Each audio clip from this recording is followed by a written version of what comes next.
This is what we want to deliver. That simply by existing, you are nourishing others.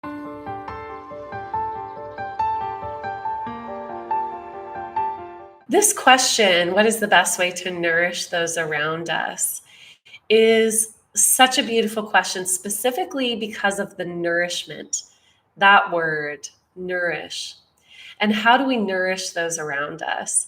This taps into the abundance model that we're coming into as a collective.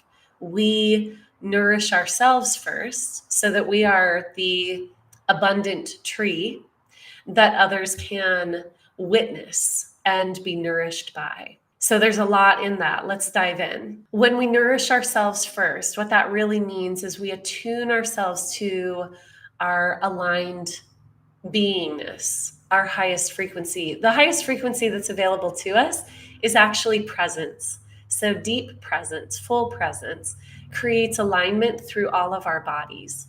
It creates alignment through the different dimensional spaces that we exist within. When we have that alignment, it's sort of like having this open channel that allows the higher consciousness or the higher light to stream into this layer of the cake, so to speak, this dimensional reality, this aspect of self. It's our avatar. It's the fullness of who we are in this human experience. It allows all of that to sort of be an open channel, a non-convoluted channel. So that's really our work. Now, what does it mean to nourish others? To offer nourishment to others really does mean that we have to be living from a full cup already. Now, even saying that is sort of a limited model. It's this idea that unless we're perfect, we can't benefit others. Truly, our light never goes away. So we could be in the darkest places of our lives and we are still serving others. But to truly nourish means that we have the highest capacity fruit within ourselves. That means that we're actually offering nutrition to others. So we are always serving each other because we exist. This is something that humans have a hard time understanding. But any action that we take when we are in existence is of service to others. And others get to receive that in the way that they are ready to receive. And if they're very masterful, we could be giving service that looks like destruction, and it's being received in the highest light. Hopefully that makes sense. That being said, to truly offer nourishment to others means that we're feeding them, we're uplifting them through our light, through our beingness. And in order to do that, we've got to make sure that we are nourished. So in the physical sense, we can't really show up for others fully unless we have that health aspect, right? Just this is purely physical. We cannot give what we don't have, what we're not operating within. When we go into the next layer of ourselves, it becomes more multidimensional, which means that there's nothing that we don't have. We start to see that we're operating multidimensionally. We're operating with a greater capacity for the all that isness, is really what that means. So we are more of ourselves consciously within those new, those expanded dimensions. We see our limitations in the physical because the physical realm is based on limitations. When we move beyond the illusion of the physical, we see that our light is always being of service. And it is being of service on the earth within the human realms for as long as we're human. And then once we move into the new dimensional space after being human, then we can bring our light in new ways. Nourishment is sort of a two-aspect thing, meaning that purely by our existence, we are offering something to others. Their ability to receive is based on their own stories and belief systems. So this is a two-way experience, or a multitude of ways experience. Truly, this is what we want to deliver. That simply by existing, you are nourishing others. And because there are no others, because all is only self, and this doesn't mean self-ego, this means self. There's only one. And to use the word only is really funny because that doesn't really exist. There is one. And when we know this, then we know that to self-nourish is to nourish others, and at the highest capacity of nourishment, right? So what is really going to nourish the self? It's not only an apple, it's not only vegetables, it's not only rest. That's one layer of the cake.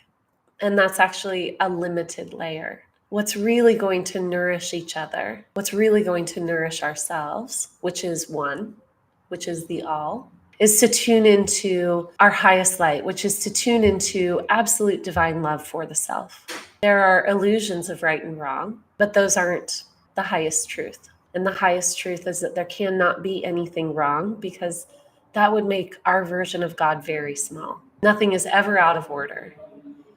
And so knowing this about the all and channeling that into the self means that every aspect of the self is perfect.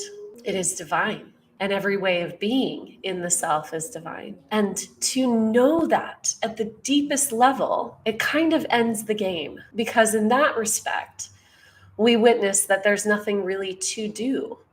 There's nothing to fix. There's nothing to fix about ourselves or anyone else.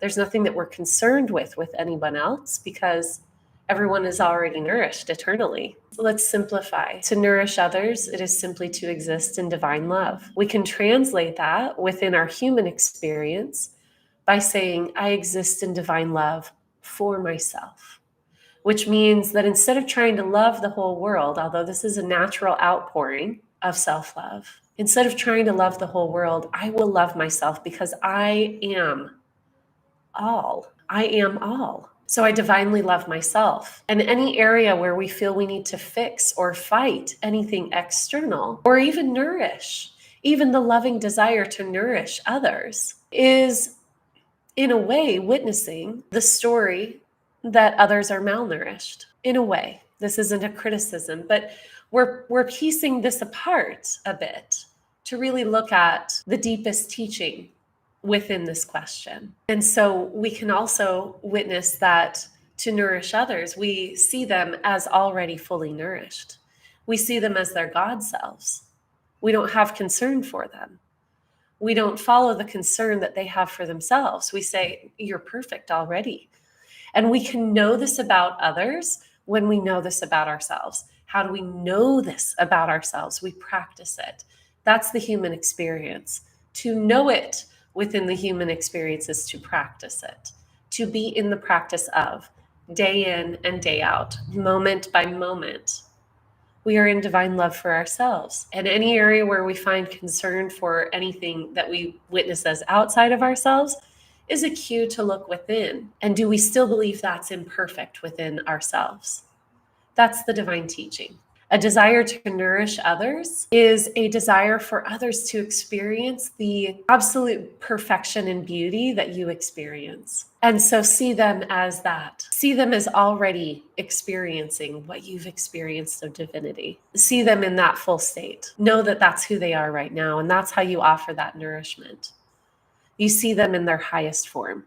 You see them as already having experienced so much beauty, and the beauty that you've already experienced and that you continue to experience. Know that they are already that. That's how we nourish others. Don't suffer with others.